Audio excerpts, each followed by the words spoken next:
नमस्कार, मी पोपट पिटेकर. नवराष्ट्रामध्ये आपलं स्वागत. इराण इस्रायलचा फटका जगालाच नाही तर भारतालाही बसलेला आहे.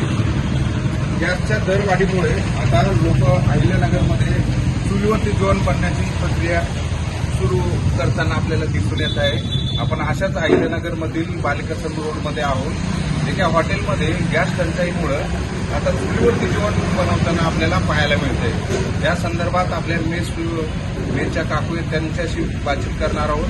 काकू, काय सांगाल? नमस्कार, मी मीरा बाबू अनावाड गणेश भजनाला इथून बोलते. गॅस तुटवाडा असल्यामुळं आम्ही स्वयंपाक चुलीवर बनवतो. गॅसचं सिलेंडर 4,000ला भेटतं.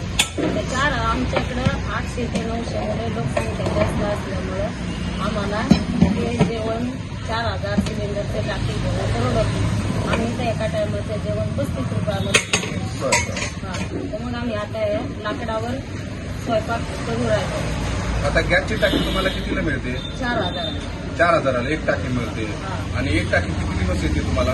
एक टाकी आम्हाला 5 टाकी लागते दररोज 5 टाक्या लागतात. संख्या जास्त असल्यामुळे. बरं. आता किती दिवसापासून मग गॅस मिळत नाही तुम्हाला? आम्हाला एक 25 दिवसापासून गॅस मिळत नाही. त्याच्यामुळे पुन्हा तुम्हाला जुने दिवस आठवले असतील ना? पहिले दिवस आता पण फुल तकलीफ. बरं. या धुरीचा वगैरे प्रचंड त्रास होत असेल. आणि लाकडं वगैरे कसे मिळतात? लाकडं मिळत नाही. लाकडं सुद्धा विकत घ्यावं लागतात. ते पण उरले लाकडं घालतात. बरं. आणि ते कसे मिळतात लाकडं? लाकडं 25 रुपये किलो. प्रचंड मग व्यवसायाला फटका बसला असेल तुमच्या? आमच्या व्यवसायाला भरपूर फटका बसला. मुलांना त्रास होतो.